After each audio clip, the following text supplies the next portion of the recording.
నాడు యూనివర్సిటీ మంచి భవిష్యత్తు కోసం తెలుగు విద్యార్థులు ఇష్టపడే యూనివర్సిటీ.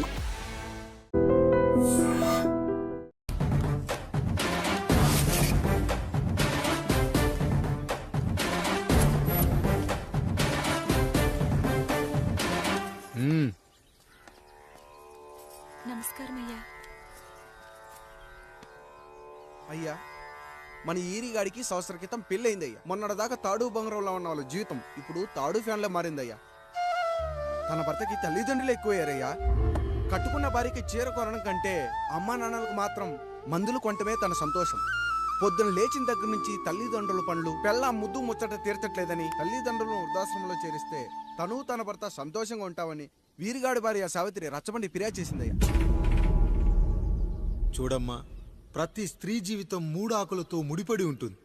పెళ్లిల్లో మావిడాకులు, శోభనం గదిలో తమలపాకులు, ఆ తర్వాత భర్తతో విడాకులు. మావిడాకులు గుమ్మానికి కట్టొచ్చు, తమలపాకులతో కిల్లీలు కట్టొచ్చు, కానీ విడాకులతో కాపురాలను కట్టలేమమ్మా, కట్టలేం. నన్నేం చేయమంటారు? నాకంటూ కోరికలుండవా?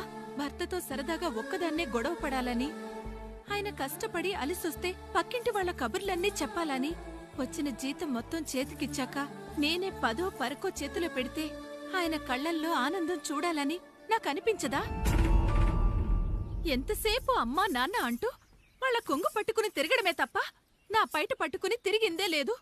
నాకు విడాకులొద్దు, నా భర్త నాకు కావాలి. ఎరా, నీ భార్య చెప్పింది విన్నావుగా, ఏమంటావు? అయ్యా, మీరు నా వైపు కూడా ఆలోచించండి అయ్యా. 9 నెలలు నా తల్లి కష్టపడి కనీ పెంచితే 20 ఏళ్ళు నా తండ్రి నన్ను పోషించాడు. నిన్నగాక మొన్నొచ్చింది. ఇది మమ్మల్ని విడదీయాలంటే ఎలాగయ్యా? నాకు నా పెళ్ళం కంటే నా తల్లిదండ్రులు ఎక్కువయ్యా. మరి పెళ్ళెందుకు చేసుకున్నావురా? అక్కుల్లో పనికెళ్తుంటే అక్కడ మెస్ భోజనం పడట్లేదయ్యా. ఇల్లామంటే పని మనిషి అనుకుంటున్నావారా? అసలేమనుకుంటున్నావురా? ఆడదంటే నీకంటే చిన్నదవుతే చెల్లవుతుంది, పెద్దదైతే అక్క అవుతుంది, పెళ్లి చేసుకుంటే భార్య అవుతుంది, ఆ తరువాత తల్లి అవుతుంది. మగాడేముందిరా, ఆఫ్టర్ ఆల్ తండ్రి అవగలడు. మగాడు పురుషుడు అని పలకాలంటే పెద్ద కష్టమేమీ లేదు. కానీ స్త్రీ అని పలకాలంటే నోట్లో కండరాలు, నాలుక అష్టవంకరలు తిరిగి కష్టపడాలరా. స్త్రీ జీవితం కూడా అంతే. మన దేశంలో స్త్రీని గౌరవించడం తరతరాలుగా వస్తున్న సాంప్రదాయం. ఆ సాంప్రదాయం ఎంత గొప్పదంటే జంతువుల్ని కూడా పిల్లి పిల్ల, కుక్క పిల్ల, పంది పిల్ల అంటాం గాని కుక్క పిల్లోడు, పిల్లి పిల్లోడు, పంది పిల్లోడు అని అనమరా. అంత గొప్పదిరా మన సాంప్రదాయం. మీరు ఎన్నైనా చెప్పండి, దాన్ని ఏలుకోవటం నా వల్ల కాదయ్యా.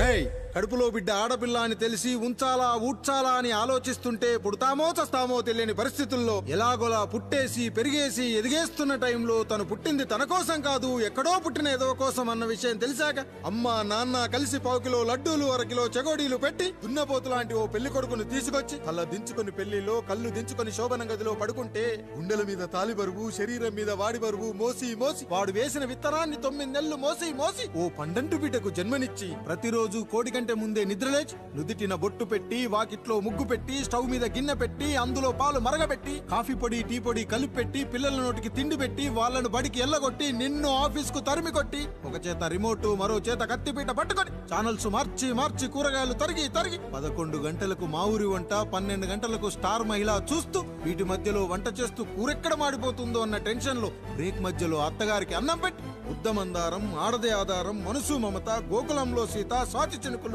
అంటూ పగలు రాత్రి తేడా లేకుండా సీరియల్లో సమస్యల్ని తన సమస్యలుగా భావించి బరువెక్కిన గుండెతో అలిసొచ్చిన భర్తకు గుప్పెడంత మాడిపోయిన ఉప్మా పెట్టి అప్పుడు తిని పడుకుంటుందిరా. అదిరా ఆడదంటే. అలాంటి నీ భార్యను వదిలేస్తానంటావా? Bloody fool!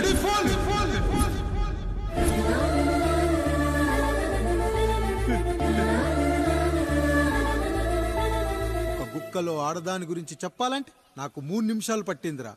3 ముళ్ళేసిన నీకు ఆడదాని గురించి తెలియాలంటే ఎన్ని జన్మలెత్తాలరా. అయ్యా అయ్యా, నా తప్పు నేను తెలుసుకున్నానయ్యా. నా తల్లిదండ్రులు నేను వదిలేస్తానయ్యా. నా పిల్లల్ని నాకు ఇప్పించున్నాయ్యా. నువ్వు తప్పు మీద తప్పు చేస్తున్నావు. నీ భార్యను తిరిగి ఏలుకోవడానికి నీకు హక్కు లేదు. ఈ రాయుడు తీర్పిస్తున్నాడు. ఈ ఈరిగాడు మాత్రం తమ తల్లిదండ్రులతో ఉండాలి, కానీ ఈవిడకు మాత్రం భర్త కావాలి. ఈమెకు అభ్యంతరం లేకపోతే నేను పెళ్లి చేసుకుంటాను.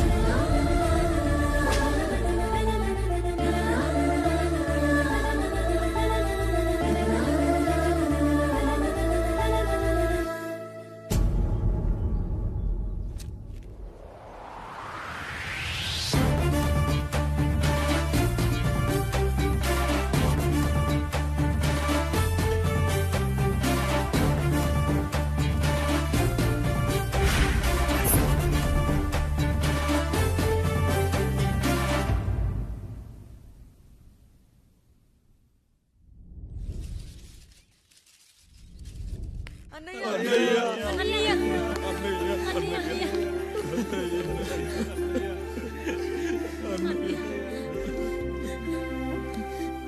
చాలా భయం వేసిందనయ్యా. ఇప్పుడు మమ్మల్ని వదిలి వెళ్ళకన్నయ్యా. రాత్రే కదరా మనం అందరం కలిసి పడుకున్నాం. ఎప్పుడో రాత్రి చూసామన్నయ్యా. నిన్ను చూడకుండా ఒక్క అరగంట కూడా ఉండలేకపోతున్నా. నిన్ను చూసి చాలా రోజులైనట్టుంది అన్నయ్య. రాత్రంతా ఎక్కడికి వెళ్ళావన్నయ్యా? అసలు ఎక్కడికి వెళ్ళారండి?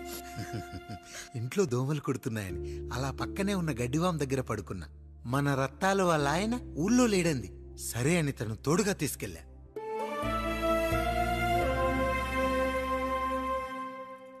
మీ సావుకటే మీ కుటుంబాన్ని నుంచి మిమ్మల్ని విడదీయాలయ్యా. అప్పటి వరకు మేము కళ్ళు తెరిస్తే మా కళ్ళ ముందు ఉండాలి, కళ్ళు మూస్తే మా కళ్ళలో ఉండాలయ్యా. నమస్కారం రాయుడు గారు.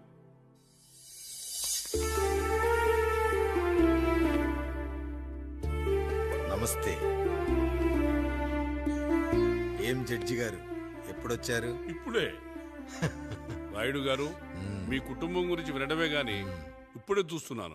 ఒక్కసారి మీ కుటుంబ సభ్యుల్ని నాకు పరిచయం చేయండి రాయుడు గారు. వాళ్ళు నా తమ్ముళ్ళు. నమస్కారం. మొత్తం ముగ్గురా? కాదు, నలుగురు. వాడు వేరే షూట్లో ఉన్నాడు. వీళ్ళు నా చెల్లెళ్ళు. నమస్కారం తల్లి. వీళ్ళు నా భార్యలు. నమస్కారం అమ్మా. వీళ్ళు నా బంధువులు. నమస్కారం.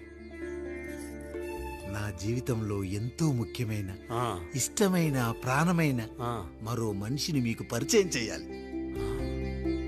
ఆవిడే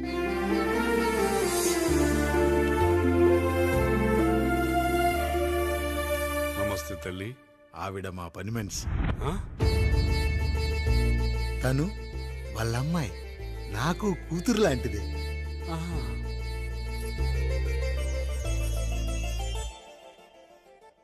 ఆ ఫోటోలోని వ్యక్తి ఎవరమ్మా? మీ ఆయన?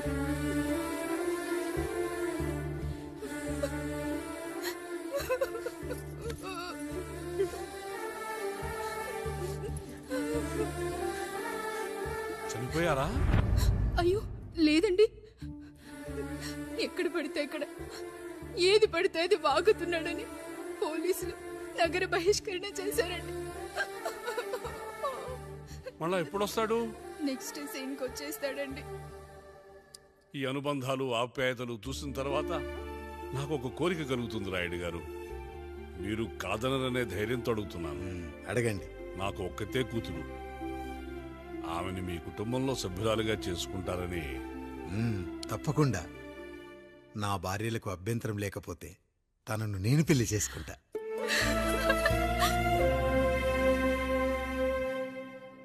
అయ్యో, మీరు పొరపాటుగా అర్థం చేసుకున్నారు.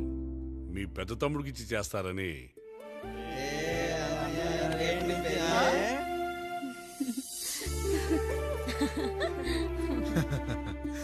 తప్పకుండా తప్పకుండా ఒక మంచి రోజు చూసుకొని మీ ఇంటికి అమ్మాయిని చూసుకోవడానికి వస్తాం. ధన్యుణ్ణి రాయుడు గారు, ధన్యుణ్ణి. రండి రండి రాయుడు గారు. మీలాంటి పెద్దలు మా ఇంటికి వచ్చి మా అమ్మాయిని మీ కోడలుగా చేసుకోవటం. ఇంకా రాయుడు గారు ఏంటి బావగారు? బావగారు అని పిలవండి. సంతోషం. రండమ్మా. త్వరగా అమ్మాయిని పిలిపించండి. మా వాడు అసలే ఆగలేకపోతున్నాడు. మా వాడు చిన్నప్పటి నుంచి అంతేనండి. కక్కొచ్చినా ఏమొచ్చినా ఆపుకోలేడు. త్వరగా మీ అమ్మాయిని పిలిపిస్తే ఆ కళ్యాణం ఏదో చేసేద్దాం. అమ్మా జయమాలిని, అమ్మాయిని చూసురా.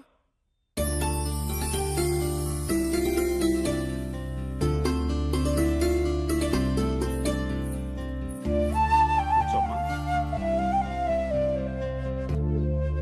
నువ్వు కూడా అబ్బాయిని చూడమ్మా.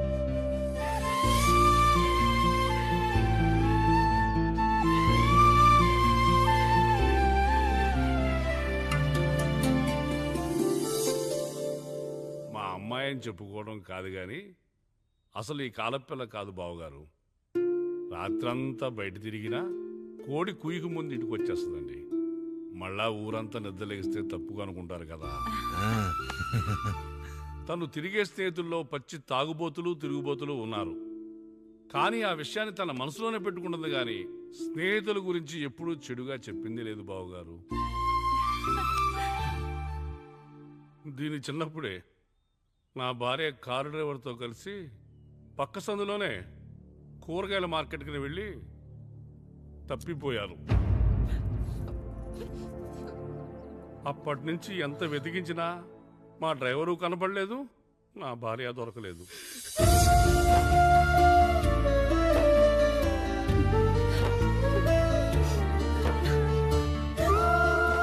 అమ్మ నాకు చాలా ప్రేమ పంచింది నాన్న, అది ఊరంతా పంచుతానంటుంది నా బిడ్డ. నేను కాదనలేదు. అలాంటి నా కూతురు ఇవాళ మీ కోడలవటం నిజంగా నా అదృష్టం బావగారు. ఈ రోజు నుంచి మీ అమ్మాయి మా ఇంటి బిడ్డ. అమ్మాయి నచ్చిందా బాబు? నచ్చిందా?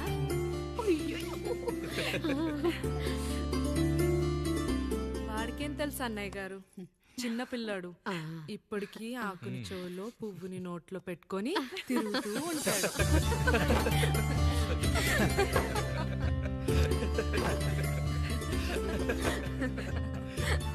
ఇంకంత శుభం అన్నమాట.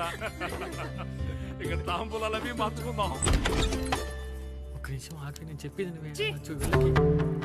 ఒకసారి నా మాట నిన్నొక్క క్షణం కూడా ఉండను. ప్లీజ్. అమ్మా శారదా, పెద్దవాళ్ళు వచ్చారమ్మా, మనల్ని చూస్తున్నారు. అమ్మాయికి పెళ్లి చూపులమ్మా. ఈ టైంలో నువ్వు ఇలా అలర్ట్ చేస్తే దాని జీవితం నాశనం అవుతుంది తల్లి. లోపలికి వెళ్ళు, తాతో మాట్లాడదాం. ఇక్కడ మీ కోడలు కాపురం కాలిపోతుంటే మీరు ఆ మంటల్లో మీ కూతురు పెళ్లికి కాఫీలు పెట్టిస్తున్నారా? ఈ ఇంట్లో నేను ఇంకొక క్షణం కూడా ఉండను. ఒక్క నిమిషం తల్లి, అసలు ఏం జరిగిందో నాకు చెప్పమ్మా. ఈయన మంచోడని 6 నెలల క్రితం నాకు పెళ్లి చేశారు. మొదట్లో బాగానే ఉన్నాడు, ఆ తర్వాత ఒక రోజు మందు కొట్టాడు. పోనీ తాగింది దిగాక మంచోడుగా ఉంటాడు అనుకుంటే ఈ మధ్య చెడు తిరుగుళ్ళు తిరుగుతున్నాడు. ఊరవతల చిన్నుళ్ళు కూడా పెట్టేశాడు. మీరే చెప్పండి రాయుడు గారు, ఈ ఇంట్లో నేను ఉండాలా, వెళ్ళిపోవాలా, ఈయన్ని వదిలేయాలా, అక్కర్లేదా? వదిలేయాలమ్మా. వదిలేయాల్సింది నీ భర్తను కాదు, అతనిలోని లోపాలు. ఆశ్చర్యపోతున్నావు కదూ? ఒక మగాడి బాధ సాటి మగాడిగా నేను చెప్తానమ్మా. ఆడదాని ప్రేమ వెలిగించిన అగరొత్తి లాంటిది. ఒకడు వెలిగించగానే కొన్ని గంటల్లో బూడిదైపోతుంది. కానీ మగాడి ప్రేమ దీపం లాంటిది. తాను కాలుతూ కూడా నలుగురిని వెలిగించుకుంటాడు. ఆ వెలుగులో ఆనందాన్ని వెతుక్కుంటాడు. చూడమ్మా శారద, నువ్వు కాకిలోని నలుపును చూస్తున్నావు, నేను దాని రెట్టలో తెలుపును చూస్తున్నాను. మొగడు మందు కొట్టొస్తే నిన్ను కొట్టలేదని సంతోషపడాలి గాని బాధపడకూడదమ్మా. ఇక చిన్నిల్లు సంగతి అంటావా? రుచిగా ఉందని లొట్టలేసుకుంటూ సగం తిన్న బిర్యానీలో కుక్క మూతి పెట్టిందని తెలిసాక దాన్ని పారేసుకుని ఆకలిని చంపుకోవడం కంటే నాకింది మనింటి కుక్కే కదా అని దాని మూతిపళ్ళు రాలగొట్టి ఇంట్లో కట్టేయాలి. నీ భర్త కూడా అలాంటి కుక్కలాంటి వాడేనమ్మా.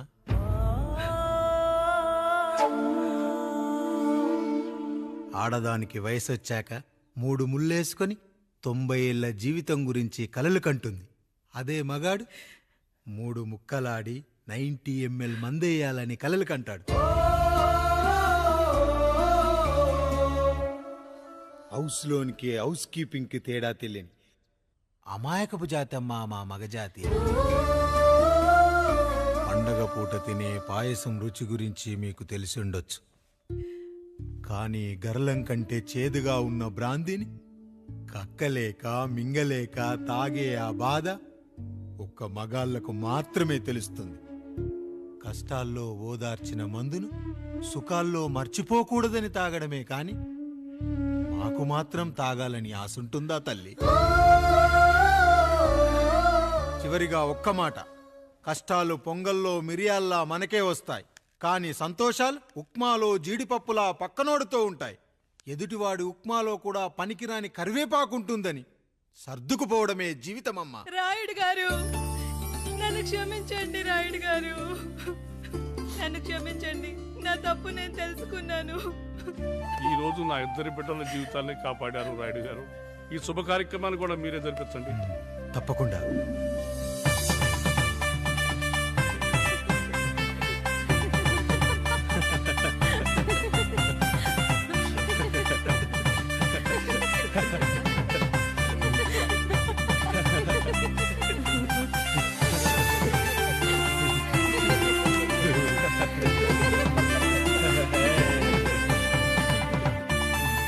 రాముడు, పండు, మీరు దీవించండి. మేము దీవించండి.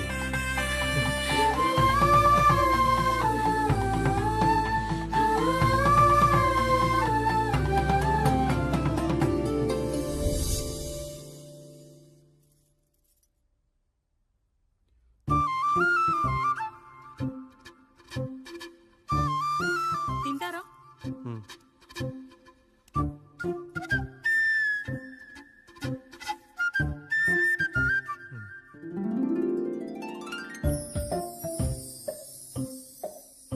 ఫస్ట్ టైమా? అవును, మీకెలా తెలిసిపోయిందండి? అంటే మా బామ్మ చెప్పింది. శోభనం గదిలో అనుభవం మగాడైతే మామిడిపండు పిసుక్కొని తింటాడు, అదే లేనివాడైతే మీలా ఇలా అరటిపండు ఓపిగ్గా ఒలుచుకొని తింటాడు అని.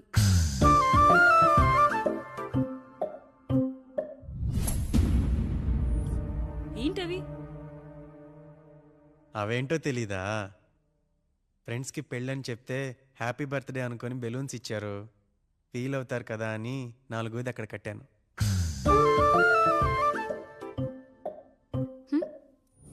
ఈ అన్నీ వచ్చాడు. పిల్లల గదిలోకి వెళ్ళారా? వెళ్ళారండి. మీరెంతా ఏంటి, ఇంత రాత్రైనా ఇంకా పడుకోలేదా? మీరు లేనిది ఎప్పుడైనా పడుకున్నామా అన్నయ్య? అందరం కలిసే కదా పడుకునేది మావయ్య. సరే సరే, అందరం పెద్దోడి గదిలో పడుకుందాం. ఈ రోజు వాడి శోభనం కదా, అసలే కొత్త. పక్కనుంటే ధైర్యంగా ఉంటుంది. పక్క నుండి దగ్గరుండి జరిపిద్దాం. పదండి.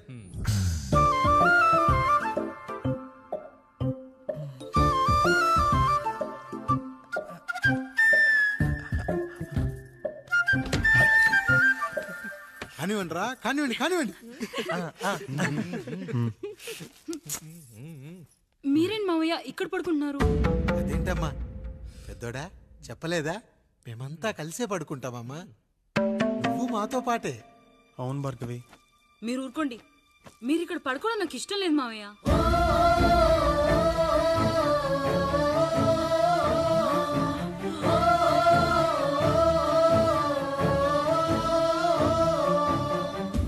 అదేంటమ్మా అలా అంటావు? ఎన్నో చూశాం, ఎన్నో చేశాం.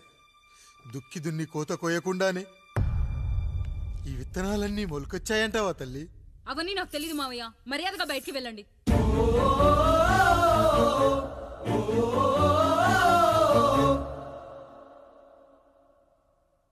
కనీసం ఆ మూలనైనా పడుకుంటామమ్మా. నువ్వైనా చెప్పరా పెద్దోడా? అంటే తను ఇబ్బంది పడుతుంది కదా నాన్న.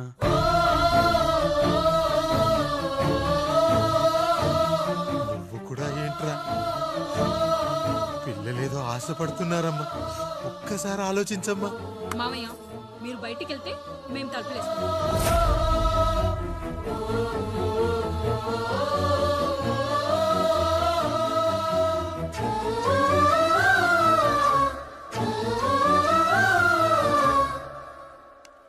వేసుకోండి అమ్మా, వేసుకోండి.